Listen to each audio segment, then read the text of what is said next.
الحمد لله وكفى وسلام على عباده الذين اصطفى لا سيما على سيد الرسل وخاتم الأنبياء وعلى آله وصحبه ومن بهديه مهتدى. أما بعد فأعوذ بالله من الشيطان الرجيم. بسم الله الرحمن الرحيم. وما محمد إلا رسول قد خلت من قبله الرسل أفإن مات أو قتل انقلبتم على أعقابكم ومن ينقلب على عقبيه فلن يضر الله شيئا وسيجزي الله الشاكرين. صدق الله العظيم. جناب صدر محترم حضرت سائیں عبدالقیوم حالیجوی صاحب، اسٹیج پر موجود علماء کرام، مشائخ اعظام اور اس خطے کے زعماء، بزرگان ملت، میرے دوستوں اور بھائیوں،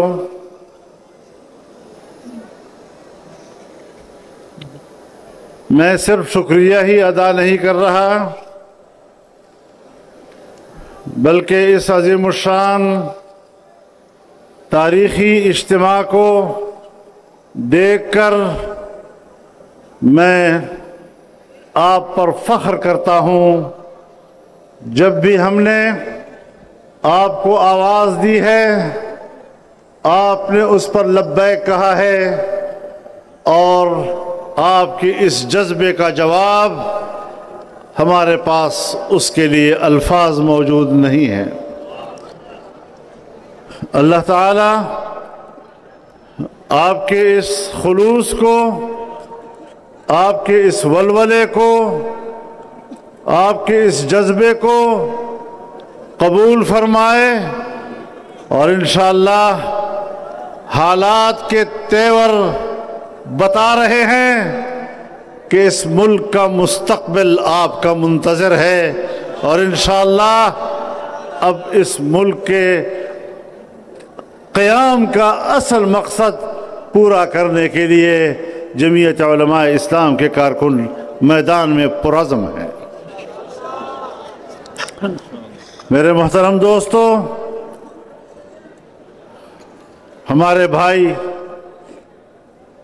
ڈاکٹر خالد محمود سومرو شہید، ہمارے بزرگ مخدوم مقتدی حضرت مولانا عبدالصمد حالیجوی رحمہ اللہ، ان کی نسبت سے آج اس جلسے کا نام باب الاسلام رکھا گیا ہے تاکہ دنیا کو بتایا جا سکے کہ یہ ہماری تاریخ ہے.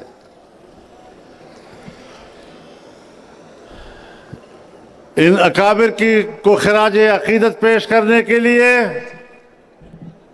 باب الاسلام کا عنوان یہ ہماری تاریخ ہے، اور اگر سندھ کو باب الاسلام کہنے کے دعوے دار ہم ہیں تو پھر پاکستان کو اسلام کا قلعہ بنانے کے ذمہ دار بھی ہم لوگ ہیں انشاءاللہ العزیز. میرے محترم دوستو، یہ ملک ہمارا ہے اور اس ملک کے کچھ تقاضے ہیں. اگر ہم اسلام کی بات کرتے ہیں، اگر ہم دین کی بات کرتے ہیں اور پاکستان کے لیے بطور نظام کے اس کو پسند کرتے ہیں،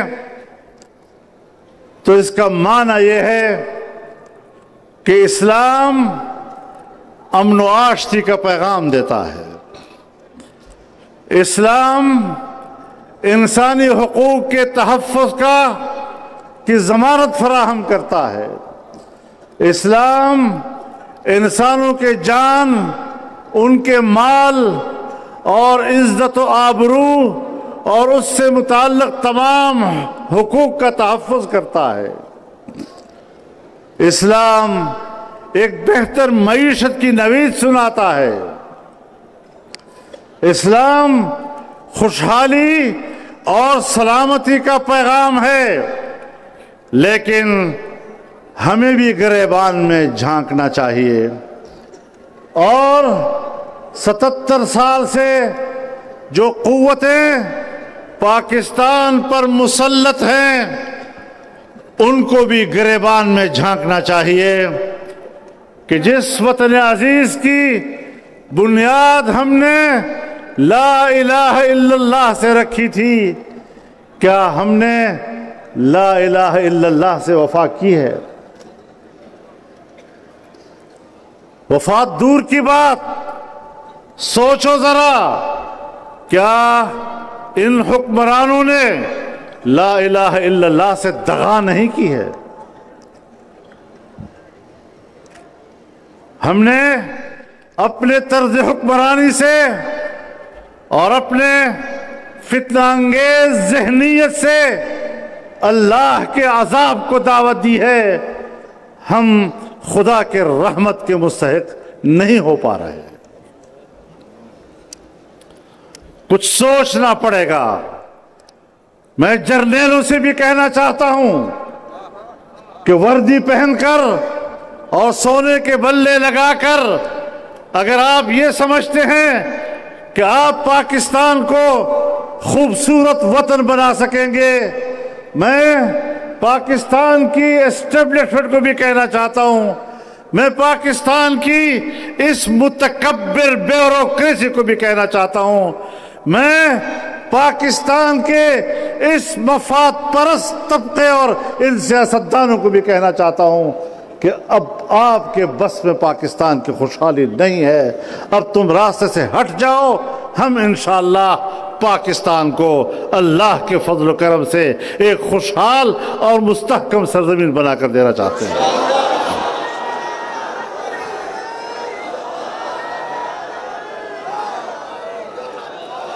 اپنی ناکامی کو تسلیم کرو، اداروں کی قوت کو تم غلط استعمال کر رہے ہو اور تمہاری غلط روش اور غلط حکمرانی کے نتیجے میں آج پاکستان میں قدم قدم پر اضطراب ہے، خون بہہ رہا ہے، حقوق سلب ہو رہے ہیں، قوموں کے وسائل پر قبضہ کیا جا رہا ہے، اور جمعیت علماء اسلام ہے جو پاکستان کے ہر صوبے کے عوام کو ان کے حقوق کا علم بلند رکھے ہوئے، ہم صوبائی حقوق کے علم بردار ہیں، اور ہمارا نعرہ یہی ہے کہ اگر صوبہ سندھ ہے تو سندھ کے وسائل پر صرف سندھ کے عوام اور ان کے بچوں کا حق ہے، اور کسی کے باپ کو بھی یہ حق حاصل نہیں کہ وہ سندھ کے وسائل پر جبراً قبضہ کر سکیں، اور اگر سندھ کے وسائل پر قبضہ کیا جائے گا تو تحریک بھی اٹھے گی اور انشاءاللہ فضل الرحمن آگے ہوگا، سندھی عوام ساتھ ہوں گے۔ نعرہ تکبیر! جمعیت علماء اسلام، قائد جمعیت مولانا فضل الرحمن، سندھ کے پائندے، سندھ کے پائندے۔ بلوچستان کے حقوق اس پر بلوچستان کے عوام کا حق ہے، ان کے بچوں کا حق ہے، خیبر پختونخوا کے وسائل پر انہی کا حق ہے اور ان کے حق کو تسلیم کرنا پڑے گا۔ پنجاب کے حقوق پر پنجاب کے قوم اور پنجاب کے بچوں کا حق ہے۔ ہم نہ اپنا حق کسی کو دینا چاہتے ہیں اور نہ کسی کا حق چھیننا چاہتے ہیں، لیکن حقوق کی جنگ، اس کی تعلیم مجھے دین اسلام عطا کرتا ہے۔ اور پھر علماء کرام بیٹھے ہیں، اس روایت کو بھی سامنے رکھیں کہ من قتل دون حقہ فہو شہید، کہ جو اپنے حق کے لیے مارا جائے گا اسے بھی شہید کہا جائے گا۔ اس راستے میں قربانی دی جا سکتی ہے۔ میرے محترم دوستو، پاکستان کو انارکی کی طرف دھکیلا جا رہا ہے۔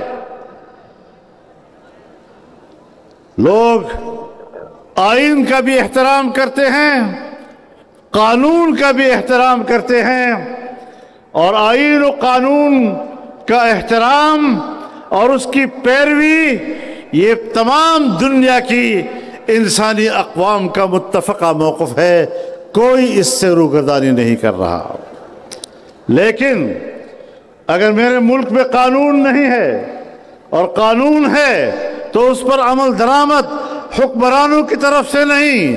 اگر میرے ملک میں آئین ہے اور اس کو ہمارے ملک کے آمر اور ناجائز حکمران کھلواڑ بناتے ہیں تو پھر قوم بھی جانتی ہے کہ اگر میرے آئین کا مذاق تم اڑاؤ گے، اگر میرے قانون کو ہاتھ میں تم لوگے تو پھر میں بھی پابند نہیں ہوں، میں بھی اپنے حقوق کی جنگ پوری قوت کے ساتھ لڑوں گا۔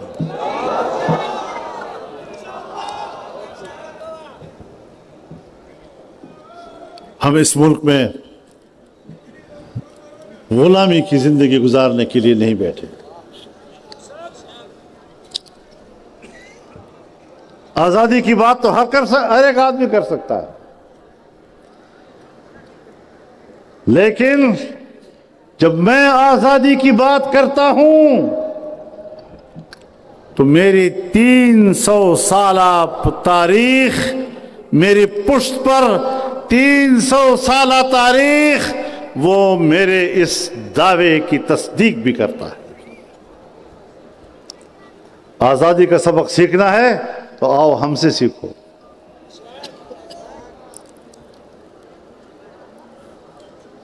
میرے محترم دوستو،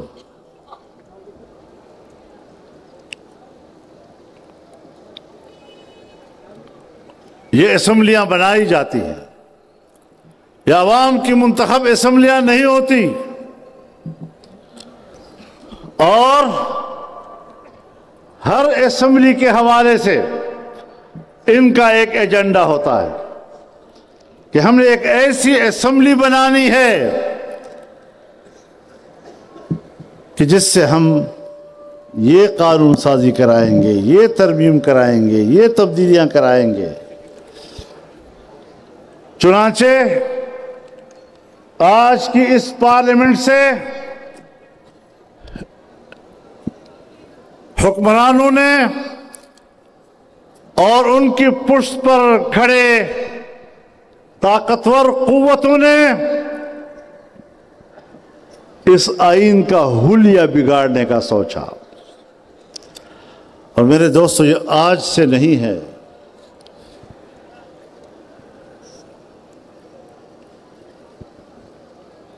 اس آئین کا مذاق جنرل ضیاء الحق نے بھی اڑایا تھا، اور جنرل ضیاء الحق کا مقابلہ بھی جمعیت کے کارکن نے کیا تھا۔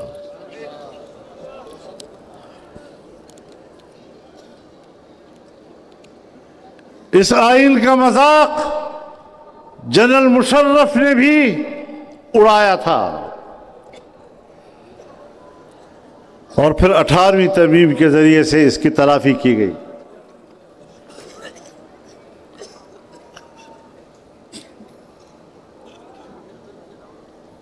جو کچھ ہم نے حاصل کیا تھا اس ساری محنتوں پر پانی پھیرنے کے لیے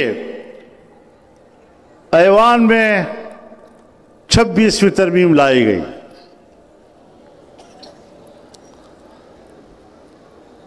میں اس موضوع پر زیادہ تفصیلی بات نہیں کروں گا، لیکن تم نے جو ارادے قائم کیے تھے، تم نے جو دھاندلی کی، تم نے جس طرح اسمبلیاں وجود پذیر بنائیں، تم نے جس طرح کی اسمبلیاں منتخب کرائیں، دھاندلیاں کرا کے اپنی مرضی کی اکثریتیں بنائیں، تم نے جمعیت علماء اسلام کے ساتھ جو ظلم کیا کہ اگر ہمارے 16 سیٹیں تھیں تو وہ 8 سیٹوں پہ آ گئی قومی اسمبلی میں. یہ آپ کا روش تھی کہ یہ جمعیت والے یہ پھر رکاوٹ بنتے ہیں، یہ ہم سے اپنی مرضی کراتے ہیں، تو 16 سے بھی کم کرو ان کو. اب ہمارے پاس 8 سیٹیں تھیں، سینٹ میں 5 سیٹیں تھیں. اللہ نے ایسا پھنسایا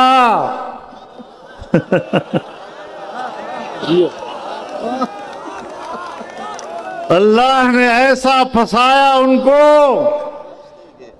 کہ پھر راستہ نکلنے کا ان کے پاس موجود نہیں تھا.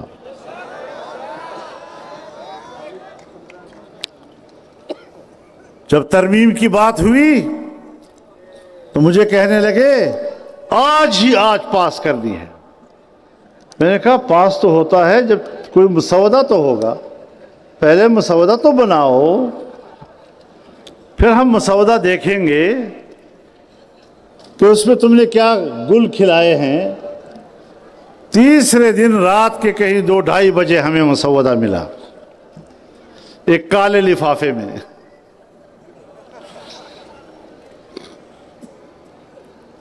اور جب ہم نے اس کا مطالعہ کیا تو وہ آئینی ترمیم نہیں تھی، وہ ایک کالا ناگ تھا جس سے قوم کو ڈسا جا رہا تھا. اور اس آئینی ترمیم کا آغاز آئین کے بنیادی انسانی حقوق سے تھا، جس میں بنیادی انسانی حقوق پامال کر دیے گئے تھے، اور برائے نام جمہوریت اور دراصل مارشل لا اس طرح کا ایک اس میں ترمیم لائی گئی. عدلیہ کا بیڑا غرق کر دیا گیا تھا، اس کے اندر عدلیہ کو غلام بنا دیا گیا تھا. اور پھر جس طریقے سے انہوں نے اسمبلیوں کے ساتھ کھلواڑ کیا، ہم نے کہا کہ آپ کی گنتی ہمارے ووٹ کے بغیر پوری نہیں ہو رہی. سوال ہی پیدا نہیں ہوتا کہ آپ آئین کا حلیہ بگاڑ سکیں.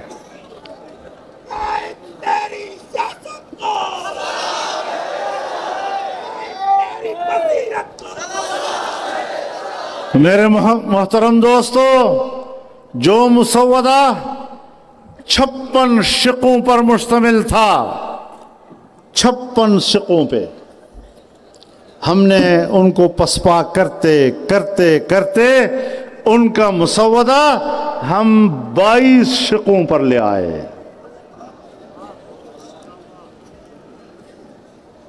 ایک مہینہ لگا اس پہ. میری نیندیں ضرور حرام کی انہوں نے، لیکن میں نے بھی ان کی نیندیں حرام کی. وہ بھی آرام سے سو نہیں سکے.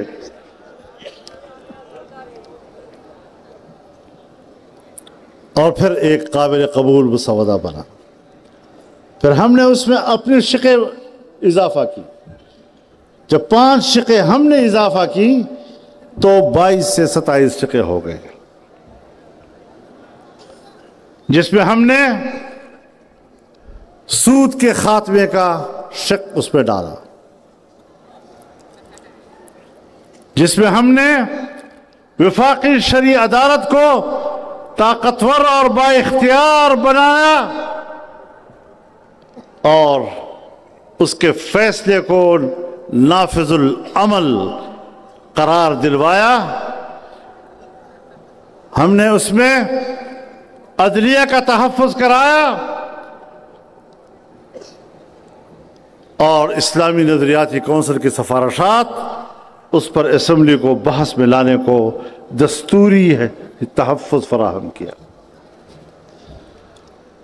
تو میرے محترم دوستو، 8 اراکین کے ساتھ اتنی پیش رفت میں سمجھتا ہوں کہ جمعیت علماء اسلام کے اور پاکستان کے اندر دیندار طبقے کے آرزوؤں کا مداوع ہو سکا جی۔ نعرہ تکبیر، زندہ ہے جمعیت، ایوان میں جمعیت، میدان میں جمعیت۔ آپ حضرات کی قوت تھی،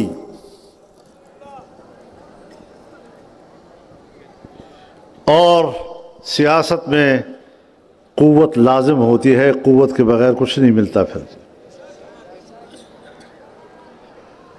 باقی مواقع اللہ دیتا ہے،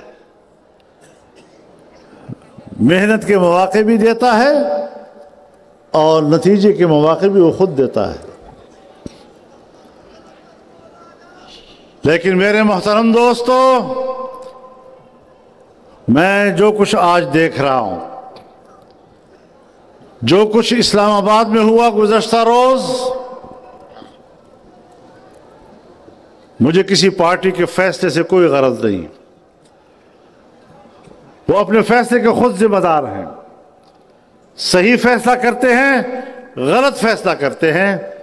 ہاں، اگر ہم سے مشورہ لیں گے تو دیانت کے ساتھ مشورہ دیں گے، المستشار مؤتمن۔ لیکن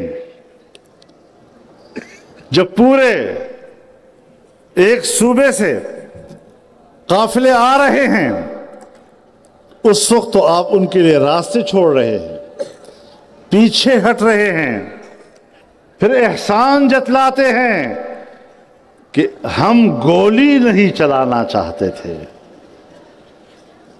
پھر جب وہ ڈی چوک پہنچ گئے، پھر گولی کیوں چلائی؟ سیاسی کارکن تھے، 2-4 روز بیٹھے رہتے۔ ہم اس حوالے سے بھی حکمرانوں کے اس پرتشدد رویے کی مذمت کرتے ہیں۔ ہر پارٹی کو جلسہ کرنے، مظاہرہ کرنے کا حق حاصل ہے، مجھے بھی حاصل ہے، میرے مخالف کو بھی حاصل ہے۔ لیکن جس صوبے سے آپ کو شکایت ہے کہ وہاں سے یلغار ہوتا ہے، کوئی کہے نہ کہے، میں بڑے واضح الفاظ میں کہتا ہوں کہ اس صوبے کی حکومت بھی تو تم نے بنوائی تھی، وہ دھاندلی بھی تو آپ نے کرائی تھی۔ جب نااہلوں کو آپ حکمرانی دیں گے تو پھر یہی نتائج اس کے سامنے آئیں گے۔ تم نے جمعیت علماء اسلام کے ساتھ زیادتی کی، تم نے جمعیت علماء کا مینڈیٹ چرایا، اور اب حالات بھی قابو نہیں کر سکتے۔ کوئی حکومتی رٹ نہیں ہے، مسلح گروہ علاقوں پہ قابض ہوتے جا رہے ہیں، حکومت کی کوئی رٹ موجود نہیں۔ بلوچستان کی یہی صورتحال ہے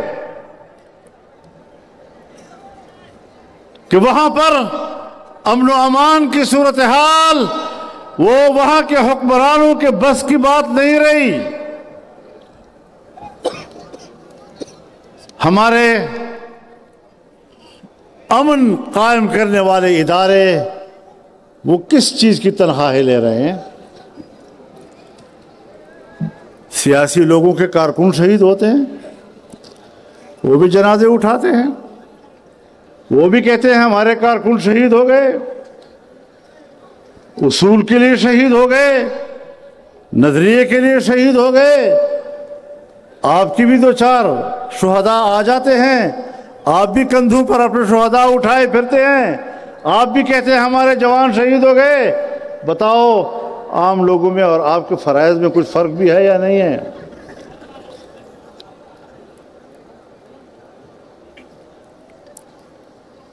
تو ملک کو سنبھالنا ہے، یہ ملک ہمارا ملک ہے، یہ ہم سب کا ملک ہے۔ ہم اس ملک کے اندر رہتے ہوئے اور اس ملک کو مستحکم کرنے کی جدوجہد کرتے ہوئے اس کے اندر اپنے حقوق کی جنگ لڑیں گے۔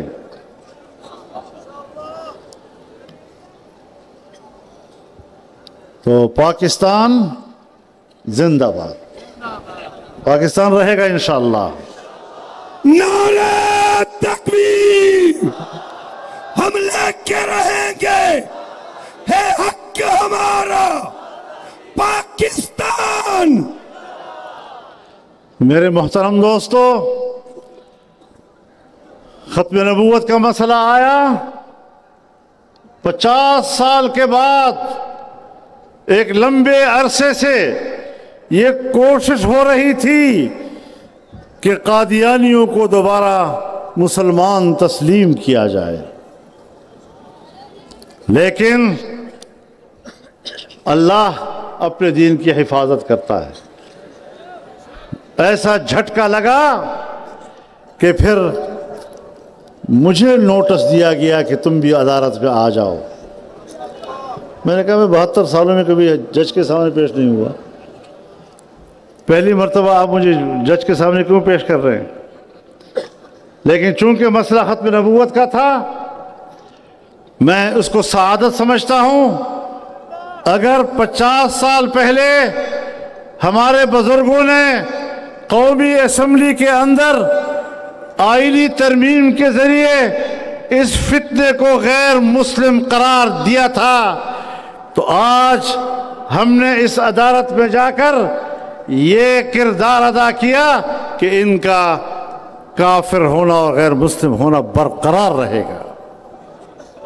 انشاءاللہ اگلے 50 سال کیا صدی تک بھی ہم نے ختم نبوت کے لیے عدالت میں ان کی ایسی کمر توڑی ہے کہ وہ دوبارہ جلد سیدھی نہیں ہو سکے گی۔ نعرہ تکبیر، ختم نبوت، ختم نبوت، جو قادیانیوں کا یار ہے۔ میرے محترم دوستو، میں آپ کو بتانا چاہتا ہوں، آئینی ترمیم پاس ہونے کے وقت ایک قانون بھی پاس کیا گیا۔ وہ قانون جو ہماری تحریک پر پیش کیا گیا تھا، الیکشن سے پہلے جب شہباز شریف صاحب وزیر اعظم بنے، اس میں پیپلز پارٹی بھی موجود تھی، ہم بھی موجود تھے، جناب آصف علی زرداری صاحب بھی موجود تھے، جناب بلاول بھٹو بھی موجود تھے۔ تمام کے اتفاق رائے کے ساتھ، تمام جماعتوں کے اتفاق رائے کے ساتھ دینی مدارس کے حوالے سے ایک بل پر اتفاق ہوا۔ مدارس کے رجسٹریشن، مدارس کے بینک اکاؤنٹس، اس پر اتفاق رائے ہوا اور وہ اسمبلی میں پہنچ گیا۔ اس کی اسمبلی میں ایک خواندگی بھی ہو گئی، لیکن بیچ میں کسی قوت نے اس کو روک دیا اور اس کا حلیہ بگاڑ دیا۔ ہم نے کہا ہم مزید قانون سازی نہیں مانیں گے، یہی روک دو۔ مجھے شہباز شریف صاحب نے کہا کہ چلو جس حد تک بھی ہو جائے، پاس ہو جائے۔ میں نے کہا نہیں، اس طرح ادھورا کام ہم نہیں کریں گے۔ مدارس کی آزادی و حریت یہ ہمارا نصب العین ہے۔ مدارس نے کرۂ ارض پر الحاد کا راستہ روکا ہے، مدارس نے کرۂ ارض پر ارتداد کا راستہ روکا ہے، مدارس نے کرۂ ارض اور بر صغیر میں اسلامی تہذیب اور قومی اور علاقائی تہذیب کا تحفظ کیا ہے۔ تم مدارس کا خاتمہ کر کے مغرب کا اسلام، امریکہ کا اسلام، یورپ کا اسلام، اور ان کو بھی لوگ ملے ہوتے ہیں ہر زمانے میں، جدت پسندی کے نام پر نت نئی تشریحات کرتے رہتے ہیں، اور وہ سمجھتے ہیں کہ ہم اسلام کا حلیہ بگاڑ دیں، اور جو مغرب کو منظور اسلام ہے وہی اسلام ہم دنیا میں پیش کریں۔ لیکن مدارس ہیں جو اس راستے میں رکاوٹ ہیں، اور میں اعلان کرتا ہوں کہ مدارس آپ کو کبھی اس بات کی اجازت نہیں دیں گے۔ لیکن ہوا یہ کہ جس بل پر اتفاق ہوا تھا، پاکستان پیپلز پارٹی اس اتفاق رائے میں شریک تھی، اور ابھی جب دوبارہ 26ویں ترمیم کا معاملہ اٹھا تو ہم نے کہا کہ اس بل کو بھی پاس کرنا ہے۔ صبر کرو یار، کیا چیخ رہے ہو تم؟ ہم نے کہا کہ اس بل کو بھی پاس کرنا ہے آپ نے، اس پر اتفاق رائے ہوا۔ میں نے کراچی میں بلاول ہاؤس میں پیپلز پارٹی کے ساتھ 5 گھنٹے مذاکرات کیے اور اس بل پر ان کو راضی کیا۔ میں نے لاہور میں آصف علی زرداری صاحب کی موجودگی میں، بلاول بھٹو صاحب کی موجودگی میں، میاں نواز شریف صاحب کے گھر میں 5 گھنٹے کی بحث کی ہے ان کے ساتھ، اور وہاں پر بھی ہم نے اس بل پر اتفاق کر لیا تھا۔ اور اب جب پاس ہو گیا تو پاس ہونے کے بعد آپ نے اسمبلی سے کچھ اور بل بھی پاس کروائے۔ زرداری صاحب، آپ نے ان سب پہ دستخط کر دیے، ان کا گزٹ ہو گیا۔ آج تک دینی مدارس کے حوالے سے بل پر کیوں دستخط نہیں ہو رہے؟ اور جس بل پر تم نے دستخط کیے ہیں اس پر اتفاق رائے نہیں ہوا، وہ 26ویں آئین کی روح کے خلاف ہے۔ تم نے ایک طرف اتفاق رائے کر کے کچھ چیزوں سے دستبرداری کی، اور قانون کے راستے سے آ کر پھر آپ نے قوم کے اور عام آدمی کے حقوق پر ڈاکہ ڈالا۔ یہ متنازع بل، اس پر تو آپ دستخط کر رہے ہیں، لیکن جس پر آپ نے خود اتفاق کیا تھا آج تک اس پر کیوں دستخط نہیں کیے جا رہے؟ میری بات سمجھ میں آ رہی ہے آپ کو؟ تو یہ آپ کے لیے کوئی آسان نہیں ہوگا انشاءاللہ۔ اور جمعیت علماء اسلام پورے ملک میں کونے کونے میں، اور دینی مدارس ملک کے کونے کونے میں اب اٹھیں گے، اور وہ اسلام آباد کا رخ کریں گے، اور جب یہ دنیا اسلام آباد کی طرف جائے گی تو تمہارا باپ بھی ہمارا راستہ نہیں روک سکے۔ لبیک لبیک، ایسے نہیں مدارس کے چوکیدار ذرا بولیں لبیک لبیک لبیک لبیک لبیک لبیک لبیک لبیک۔ اسلام آباد ابھی چلے، ہم ابھی آپ کے ساتھ اسلام آباد چلیں گے، ابھی روانہ ہوں گے، ابھی چلیں گے۔ میرے دوستو، ہم ہر مسئلے پر ہنگامہ آرائی نہیں کیا کرتے۔ ہمارا احتجاج اور ہمارا سوال بڑا مضبوط اور دلیل کی بنیاد پر ہے، اور اگر اس پر دستخط نہیں ہوتے تو پھر انشاءاللہ 8 دسمبر کو جب پشاور میں اسرائیل مرد آباد کا نعرہ لگے گا تو تمہارے مرد آباد کا نعرہ بھی لگے گا۔ مرد آباد مرد آباد آپ کہیں گے، نااہل حکمران مرد آباد مرد آباد مرد آباد۔ لگتا ہے آپ مجھ سے زیادہ تھکے ہوئے ہو۔ مرد آباد مرد آباد مرد آباد مرد آباد۔ تو میرے محترم دوستو، ہم ایک دینی اور اسلامی حق کے لیے جنگ لڑ رہے ہیں۔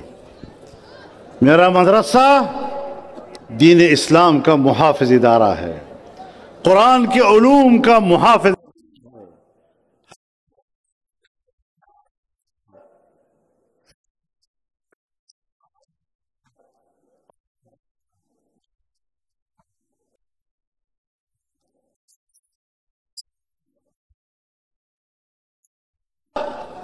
دینی مدرسے نے اس نصاب کو تحفظ دیا ہے، اور 1866 سے میرے اکابر نے اس مدرسے کو قائم کر کے جن علوم کو تحفظ دیا تھا، آج وہ ایک طاقتور اور تناور درخت بن چکا ہے۔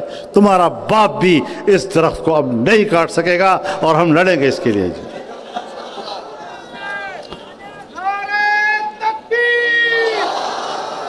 میں اب بھی سوچتا ہوں کہ خدا کرے ایسی نوبت نہ آئے، پہلے سدھر جاؤ، ٹھیک ہو جاؤ، عقل کے ناخن لو، اور وطن عزیز میں اسلام کے ان قلعوں پر حملے بند کر دو، ورنہ پھر ان قلعوں سے جو جواب ملے گا تم پھر اپنے قلعوں میں نہیں ٹھہر سکو گے۔ واہ، للکار ہے، للکار ہے، للکار ہے، للکار ہے، للکار ہے، للکار ہے۔ ہماری سیاست میں لچک ہے، ہماری سیاست میں اعتدال ہے، ہماری سیاست گفتگو پہ یقین رکھتی ہے، لیکن جب معاملات ایک جگہ پر آ کر طے ہو جاتے ہیں پھر آپ سوچیں گے کہ ہم پیچھے ہٹیں گے، پھر پیچھے ہٹنے کا سبق ہمیں اپنے بزرگوں نے نہیں سکھایا ہے۔ انشاءاللہ العزیز آگے بڑھیں گے اور اپنے اس حق کی جنگ لڑیں گے۔ آپ کو قبول ہے یہ سارا؟ ایوان نہیں، بولے میدان، ایوان نہیں۔ جو جو میدان میں ہمارے ساتھ ہوں گے، قائد کے ساتھ ہوں گے، کھڑے ہو کر جواب دیں، ایوان نہیں، ایوان نہیں، ایوان نہیں، ایوان نہیں۔ میرے محترم دوستو، میں ایک بار پھر اپنے اس موقف کو دہرانا چاہتا ہوں کہ ہم نے فروری 2024 کے الیکشن مسترد کیے تھے، آج بھی اس کو مسترد کرتے ہیں، اور ان اسمبلیوں کو ہم اسٹیبلشمنٹ کا نمائندہ کہتے ہیں۔ یہ عوام کی نمائندہ اسمبلیاں نہیں ہیں، یہ اسمبلیاں خریدی گئی ہیں، ان کی بولیاں لگی ہیں۔ ہم ایسی اسمبلیوں کو کیسے مانیں؟ یہ ہمارے اصول کے خلاف ہے، یہ ہمارے نظریے کے خلاف ہے، اور جب تک دوبارہ الیکشن نہیں ہوتے، ملک میں منصفانہ الیکشن نہیں ہوتے، ہم چین سے نہیں بیٹھیں گے۔ جدوجہد جاری رہے گی، اللہ ہمارا حافظ ناصر ہوگا۔ وآخر دعوانا ان الحمدللہ رب العالمین۔